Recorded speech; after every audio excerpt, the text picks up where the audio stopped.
Hello and welcome to the news brief for Friday, March 12th. Thanks so much for tuning in. This is Home Edition, Volume 5 or 6 or maybe 4. I don't know, but welcome. I am broadcasting from my home again, and I'm happy to have you tuning in. Happy spring break for all of those to which that refers. Our kids and our staff, I think they were ready for a spring break, so it couldn't have come at a better time. They are ready to go on spring break. Many of them, I think, have already left and are on their way to beaches or mountains or wherever it is that they will be going for their spring break. And it is a break well-deserved, especially for our staff, because our staff has really been amazing here at Good Shepherd. I'm so grateful for our teachers, for our principal, Ann McGuff, for all the work that they have done to make it happen. We've been in school since August and pretty much without incident. And so we are pretty blessed with an amazing staff. So what else is in the news this week besides people leaving to go wherever? Well, we are, of course, at about the 1-year anniversary since all this began, since we all learned how to do live streaming and Zooming and various things have started. We started, I think, our fireside chat, I think like March 16th, 15th or 16th of last year. I was trying to look that up yesterday, but I couldn't find it exactly. And so all kinds of things have changed. I started doing this news brief back in the summer as another way to reach out to the parishioners who were not at Mass, or just to give a chance to have longer than Mass announcements. Giving some announcements with commentary has always been the goal for this little brief. And so here we are at a year. And of course, when things shut down, that really put us all in a state of, well, what do we do now? And how do we live? And how are we church as far as Good Shepherd is concerned? How can we be parish? And there was a financial concern as well, because of course, we were not passing baskets anymore. And although we had a tradition of online giving, we hadn't really pushed that so much until like the week right before everything shut down. We had done, coincidentally or providentially, we did this time of push for e-giving through our provider, Faith Direct. And now at our 1-year anniversary, we want to give kind of another push for that to encourage people to give online. We have had to do a lot of adjusting, a lot of pivoting to bring the church, to bring the news, to bring the faith, to bring the sacraments to people. And the mission of Christ continues. In good times and in bad, Christ sent his disciples out, as we read in Matthew, to go and proclaim the gospel to all the nations. Behold, I am with you until the end of the age. And so we know that the Holy Spirit is still with us. We know that Christ is still with us. And we need the support of disciples, parishioners, the faithful, to continue the mission. So I encourage you, if you have not yet signed up for Faith Direct, for our e-giving program, to consider doing so, to continue to support the mission here that is our church, our parish, our Catholic faith, and the goodness that Christ has come to bring.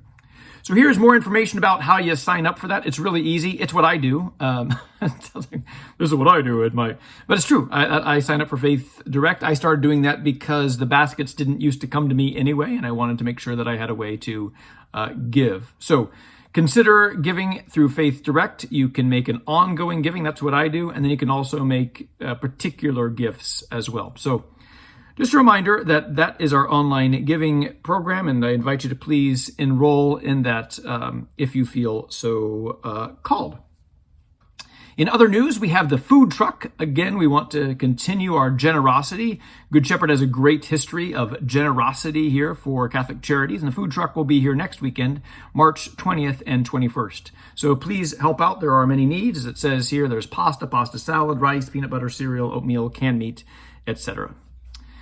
We continue to offer, as we do during Lenten time, increased opportunities for reconciliation and the opportunity for the Stations of the Cross. So a reminder that we have stations on Wednesdays, Thursdays, and Saturdays, and by appointment, as well as Stations of the Cross, 5:30 in English. And Matt Hamers did a beautiful job with the Moving Stations of the Cross last week, and it'll be there again. So please check it out. 5:30 on Fridays in English, and then 6:30 in Spanish.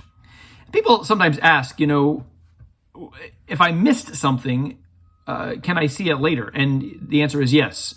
We pretty much don't delete any of our content on our Facebook or YouTube page. We probably should. For a while, I was deleting daily masses off of the Facebook page because they kind of clutter up the page, and I get that. However, that just takes a lot of work, and we don't have a web manager particularly. We all kind of work on it individually, myself and Susan Raffaelli and Father Ashmore. And that's not always my top priority to clean up everything of the Facebook. Clean up anything. I'm not the tidiest person, as people know, but to clean up the Facebook page. So it'd be nice to have someone who is dedicated to do that, but we just don't have that right now. So, but anyway, my point is that if you miss something, it's there until YouTube goes down or till Jesus comes back, whichever comes first. So it's all there for you if you want to go back and see pretty much anything that we've done over the past year. And a reminder that the El Salvador campaign, we had a video for that. That's also on the web page, so you can see that video if you missed it. I don't think it ran at the 10 a.m. Mass last week. We had some problems with that. But it is on the web page. It's on the Facebook page and the YouTube page as well. So check that out and consider helping out El Salvador. We have a long-time mission with El Salvador, and if you missed the message last week, please tune in to last week's Good Shepherd News, where Benjamin really gave a beautiful testimony of why this is important to support El Salvador, our mission at El Buen Pastor. And Lollapalooza is just round the corner, and so we are taking donations for that. So more information is here. Please support. We want to have it to be a wonderful event online, of course. Hopefully the last year that we have to have an online event for Lollapalooza, and hopefully we'll be back and partying it up next year in the gym. So I believe that's all the news that I have to say today. Thanks so much for tuning in to GSN, and I hope that you have a blessed week. If you are able to get away for a little bit, I hope that you are really able to dive in fully to vacation mode and break mode.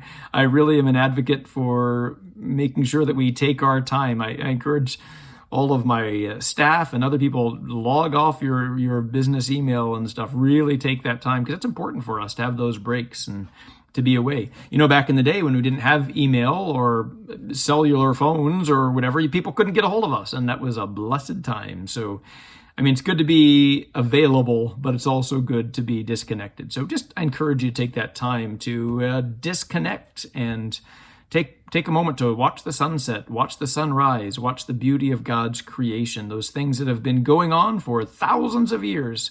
Enter into those things. It's an important thing that we do as human beings. So have a beautiful week, and we will see you next time.